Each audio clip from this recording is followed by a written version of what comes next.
Do you remember the good old days? Maybe if you're in your mid-20s, 30s, 40s, or even older, you'll remember the golden age of video gaming. No loot box controversies, no developers or community managers who slip up and are caught being two-faced on Twitter. And more importantly, the games we had maintained a sense of purpose. There was always some overarching reason to save the princess, stop the invasion, or even get off a boat in an unfamiliar land to begin your new life. The Golden Age had a lovingly crafted world, a beautiful soundtrack, and most of the time a really good story. However, like anything that involves a Golden Age, it has to end. And nowadays it feels like the corporate machine has taken what was cherished and fondly remembered and twisted that algorithm into something designed to hook in young gullible gamers in whales, and in doing so make the most money possible. Is this what gaming has come to, really? Or are there some AAA developers still trying to make something people can love? I'm your humble hostess Aubrey from Evernet Gaming, and let's talk AAA. The desire for more money is, it's something that seems to span all major companies. It's the absolute power corrupts absolutely thing, isn't it? We saw it in the medical world in about 2015 when a pharmaceutical CEO thought it was a good idea to go from making, $2 million a year to about $8 million when she decided to jack up the prices of EpiPens, which, for those of you who may not know, is epinephrine, a artificial adrenaline that starts your heart again if you are allergic to, say, something like bee stings. Now, this is a trend we've been seeing in AAA developers since the early 2000s, and it's only seemingly gotten worse as time's progressed. However, today, due to time constraints and the fact that I don't really want to go and record any extra footage, I want to focus on two particular developers who really mean a lot to me: Activision Blizzard and From Software. So Activision Blizzard isn't really a clear-cut title. The way it reads, it seems like Activision has full creative control, which obviously raises the question, why aren't there loot boxes in WoW yet? No, unfortunately the reality is a lot more complicated. You see, Blizzard maintained most of its autonomy since the Vivendi Games Activision merger in 2008. Both companies have members on the board of directors, but that board is predominantly made up of Activision shareholders. Recently, because of this, it seems like we've seen some worrying trends. Blizzard seems to have a concerning disconnect between what the community wants and what the developer wants to put in to keep subs active. Now, at the end of the day, it is Blizzard's game. They have the right to design it however they want, but at some point, something's going to collapse. Something's going to happen. That pot's going to boil over. What you need to know is that this is the point where a game begins to atrophy and decay, when the devs either listen too closely or they don't listen at all. What you need to keep your game alive, especially one on the scale of World of Warcraft, is an unshakable balance between the community and the developer. Both sides having a meaningful, constructive, proper debate on what things could be fixed and what things don't work in order to help the game grow and flourish into something that everyone can enjoy and everyone can sit down at the end of the day. And even though you've been working on the game for 14 years, you can still sit down and enjoy the world that you've created. Same for the players who've been playing for 14 years, can go in and find something that feels familiar, but at the same time, something that's both new and exciting. Unfortunately, when we see things like Josh Allen proving that humans are flawed, going on the forums saying that we are taking your input to heart, only to go on his personal Twitter and say that he blocks people on Twitter because it's the only way to slog through garbage spewed by anonymous dickbags, that's a quote. It doesn't come off like Blizzard gives really any care in the world as to what would help their game's longevity. It'd be like Starbucks going and saying, we want your input on the new flavor of coffee, and then going on their personal Twitter and saying, oh, these fucking idiots, we don't care what they think. Now, of course, it's a lot more complicated than that. Josh Allen, he's human. We're all human. We make mistakes. We get pissed off. We get frustrated, and we make mistakes, and that's part of the beauty that makes us human. However, he also did say that his mental health is more important than people rambling. I believe he said idiotic rambling. Which, if his mental health is so important, might I recommend a resignation? Community manager is the title and description of the job. You have to slog through all the crap and all the complaints, and then put it together and look at the big picture as to why people are pissed off and go from there to try and resolve that issue. That's really your job. If you're not willing to slog through all the crap to find the good stuff and you're actively blocking people on Twitter, you're not really doing your job. People are going to argue that he is, but if you're only taking one side of the argument, you're not listening to the other sides of the argument, yeah, he might get a lot of hate You might get a lot of shit, but at the end of the day, you have to look at why. What's wrong with the game in recent times? Granted, yes, there are people who will constantly bitch for the sake of bitching, but a lot of people don't. When you ignore your community, they don't become complacent, they just get more and more angry. Louder until that boiling pot finally spills over, and then you've got boiling soup all over the floor. It's a mess, man. Blizzard's been working at this for over 14 years, crafting a world that we can have fun in, have adventures in, meet people. But as one person in the stream said, it feels like Blizzard's been removing the RPG elements from WoW, and now it feels like they're removing the MMO elements.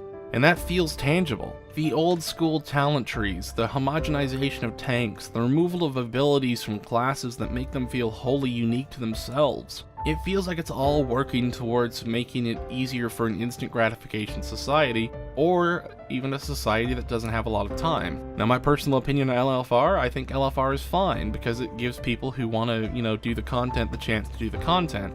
People who do mythics will still see the true side of a boss, but at the same time, the people who don't have a lot of time, maybe they have families or kids, they can experience that content and have fun. But unfortunately, there's a lot of things that have been removed from the game that make it feel not like an RPG or an MMO. The talent trees and the abilities and all the things that have been removed or homogenized made it feel like an MMO in an RPG.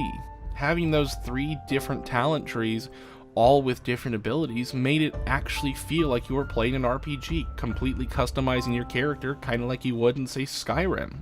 Players don't want Call of Duty the Fantasy Edition, we want the World of Warcraft. The place where we made lasting friendships, where love is sprouted from the most unlikely of places, where we formed communities and killed titanic villains. We want the World of Warcraft. At some point, something's gonna give. Sub numbers are going to drop too low, or people are going to start complaining really loudly, or people are going to get sick and tired of the systems that we have in place. It's the way we are as a species. If you take away something that's tangible and gives us a choice and lets us develop our characters in a meaningful way, we're going to get upset. It's like when they removed tier sets, which is what I was worried about. They removed the uniqueness of the armor. That gave us something different. One of the only things that we had left that made a Death Knight feel different from a warrior, visually.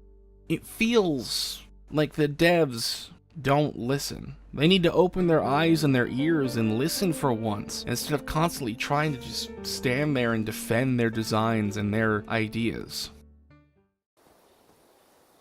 Now for From Software, a company that's made games of crushing brutality and difficulty.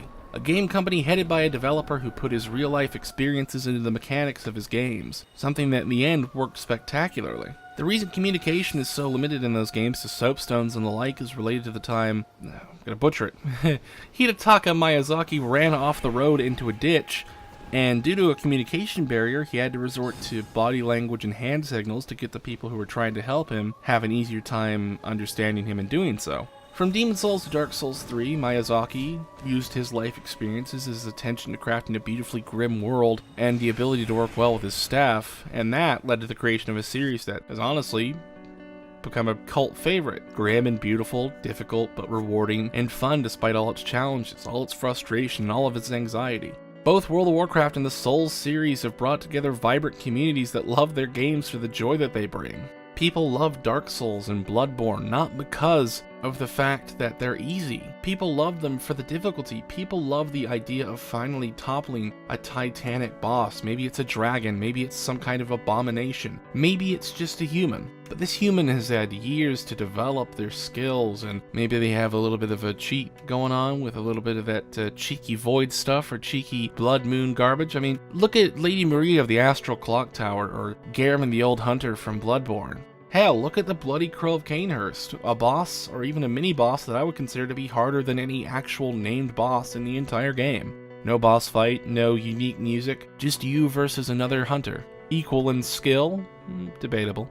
This is why people come together and love From Software's games. This is why people are excited for Sekiro Shadows Die Twice, is because at the same time the game is so brutally damn difficult and punishing, people come to it because when you finally topple that big boss, you have this overwhelming sense of accomplishment. It feels like, at least for me, that feeling's kind of gone when it comes to World of Warcraft. We just killed Gahoon, a titanic old god, and What are we worried about? Oh, am I gonna get any loot? Is RNG gonna be fair this week? Am I gonna get a Titan Forge?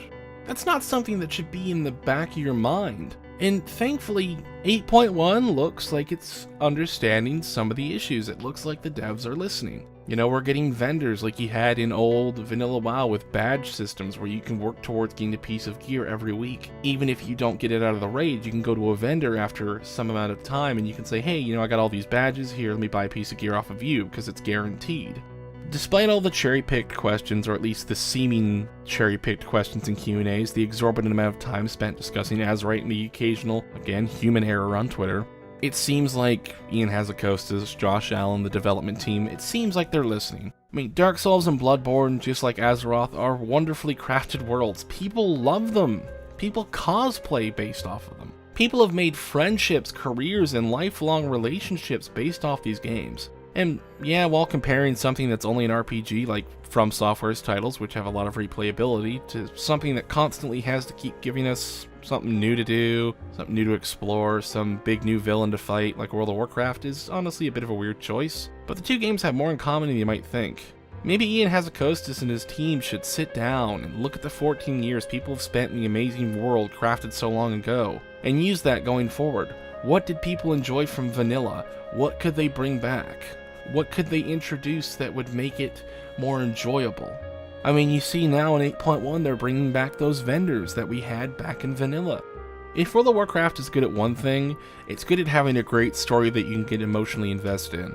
And it's been proven time and time again with things like Dark Souls and World of Warcraft that you can have a game that emotionally invests people and makes a lot of money, but like Horizon Zero Dawn or From Software's titles or even World of Warcraft still gives you a sense of purpose, a sense of accomplishment when you finally topple that penultimate villain, a sense of enjoyment and, you know, good feelings when you're running through the beautifully crafted world, picking herbs or gathering animal hides or whatever you do to make the journey a little bit more bearable. And yet still, at the same time, the games make a lot of money compared to systems that blatantly throw in your face, hey, day one DLC, loot boxes, Call of Duty, Battlefield. As we go into 8.1 and 8.2, where apparently rumor has it that the Volpera and the Sethrak are going to be allied races, I can only hope that BFA becomes something worth looking back on fondly, rather than something to be disappointed by.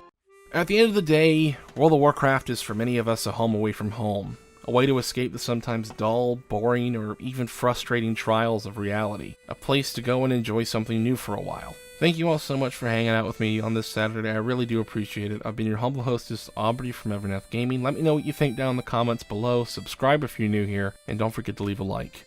There's a little bit of an epilogue at the tail end here. I do think that, you know, BFA is looking hopeful. Volpera, Sethrak, potentially even Sand Lane allied races, new traits on the Azerite gear, vendors. I think 8.1's looking really hopeful. I think it's going to give us a lot more to do, and I think it's going to iron out a lot of the kinks that were there at day one.